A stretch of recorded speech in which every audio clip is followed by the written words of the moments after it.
E isso está acontecendo, pessoal, agora, a olhos vistos. Saiu um relatório dentro da Câmara dos Deputados, onde eles estão estudando a questão da crise energética e o problema da recuperação econômica que não chegou para os brasileiros. E eles falam o seguinte, olha, certos setores, especialmente os setores mais modernos e alguns setores mais formais, eles estão sentindo uma melhora, tal, mas quem está na informalidade, não. E boa parte da economia brasileira está na informalidade. Na verdade, assim, essa informalidade ela é gigantesca, às vezes ela não é nem captada. E mesmo os setores formais, nem todos estão melhorando. Os setores inteiros formais, por exemplo, o pequeno comércio que emprega, esse está ferrado também. Ah, mas o cara que trabalha num call center, né, um emprego mais barato, mas que é formal, com um setor grande, beleza, esse está segurando, está até contratando mais gente. Então, assim, já está dado que a recuperação econômica no Brasil ela é fictícia e ela é geradora de desigualdade. Ou seja, estamos concentrando riqueza nas pessoas mais ricas e estamos empobrecendo as pessoas. E lembrando que o que chamamos de pessoas mais ricas no Brasil, via de regra, inclui em grande parte o funcionalismo público. Que não são pessoas que estão produzindo nada! Nada! Via de regra, para a sociedade. Então o funcionalismo aumentou a distância para o resto, até porque ele não foi arrochado como os demais. Só que aí vamos para a crise. Beraldo, vou jogar essa bola para você. A gente sabe muito bem que os governos estão tendo que apertar o cinto, puxa o gasto daqui e dali, só que a inflação está chegando no funcionário público também. Se o motorista do Uber, às vezes não consegue nem ser mais motorista do Uber, se a pessoa tem que parar de pagar o aluguel e mudar de casa, o funcionário público ele tem um instrumento muito forte que são os sindicatos e a pressão política que ele é capaz de fazer. E esses caras vão para cima dos prefeitos, dos governadores e do governo federal.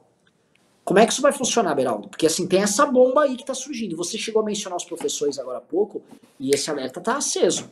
E aí? Uhum. Renan, a gente tem... quando você tem um processo inflacionário, a arrecadação ela acaba aumentando, tendo em vista que o valor das coisas sobe, como o imposto é sempre percentual, ele sobe também. Essa pressão do funcionalismo, ela vai muito no sentido de negociar os aumentos com os prefeitos e governadores, e aí lá na ponta também, em Brasília, essa pressão ela, também é muito forte, e eles são sempre os primeiros a resolverem o seu problema. E a gente é sempre o último a ter o nosso problema resolvido. E aí depois a gente não sabe por que não tem dinheiro para fazer investimento. A gente sempre vai vivendo de cala a boca. Cala a boca de quem grita mais alto e deixa o outro ali que não consegue gritar tanto, que somos nós, que ficamos aqui todo dia gritando e berrando na internet, mas eles não dão muita bola para isso. Então é uma situação difícil e que, obviamente, nesta pressão, indo no limite, isso causa um problema grave para os prefeitos e governadores, sobretudo, e aí você tem os movimentos, que foi o que aconteceu lá atrás, 2013, era o funcionalismo realmente revoltado com a situação das coisas. E aqui a gente tem um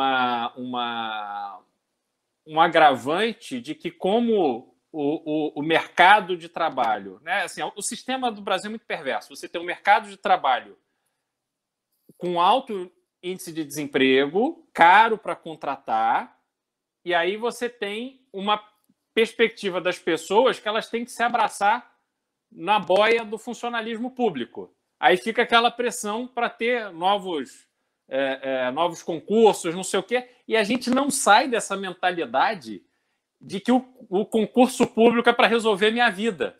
O serviço público, em geral, sobretudo nos cargos administrativos, ele é uma merda, porque você entra lá e começa a aprender um monte de malandragem. Eu vivi isso na Prefeitura do Rio agora, esse ano. As pessoas vão aprendendo um monte de malandragem para conseguir aumentar o seu salário, para conseguir ter mais férias. Aí você gasta tempo só pensando nessas coisas. E é um desperdício, porque você pega, às vezes, pessoas talentosas, porque passar no concurso não é fácil, e aí elas ficam ali gastando tempo com... não é possível. A pressão tem que existir pela eficiência. A pressão não pode existir porque é uma boia de salvação. A gente tem que pressionar para o serviço público ser mais eficiente. As reformas administrativas que são propostas, elas têm que ser no nível municipal, no nível estadual e no nível federal, elas têm que ser para impedir esse tipo de coisa. Por exemplo, tem um caso clássico. O novo conselheiro do Tribunal do Município, de Contas do município do Rio é um funcionário, foi assistente do prefeito Eduardo Paes por 8 anos, era um cara do gabinete dele. Sabe qual é a qualificação dele? Não tem nem terceiro grau, não fez faculdade. A qualificação dele, merendeiro. Com todo respeito aos merendeiros, as pessoas que servem merenda nas escolas. Mas ele fez o concurso de merendeiro não para ser merendeiro. Ele fez o concurso, teve o perdão do prefeito para não precisar cumprir o seu estágio no seu lugar de origem, ficou trabalhando com o prefeito, foi incorporando uma série de valores agregados, era o merendeiro com o maior salário da história da prefeitura e saiu de lá para ser conselheiro do Tribunal de Contas, sem ter terceiro grau, sem ter feito uma faculdade. Porra, tem sentido uma coisa dessa? O cara vai ficar, tem 40 e poucos anos, vai ficar lá até os 75 colocando a favor do município do Rio de Janeiro toda a sua experiência como merendeiro. Faça-me um favor. Então a gente vive esse conflito e aí essa dinâmica ela é perversa, porque o funcionalismo pressiona, aí os prefeitos e governadores, fica todo mundo ali querendo acomodar isso de alguma forma e vai no limite. Então, por exemplo, greve da CPTM aqui em São Paulo na semana passada. Pô, era um pedido de reajuste eles pediam acho que 10,7, segundo eu ouvi na rádio. O governo propôs 10,3. Esses caras fizeram greve. Arrumaram um transtorno na cidade de São Paulo imenso. Porra, no meio dessa confusão, você vai fazer greve por causa de 0,4% de reajuste do seu salário. Tá todo mundo ficando desempregado.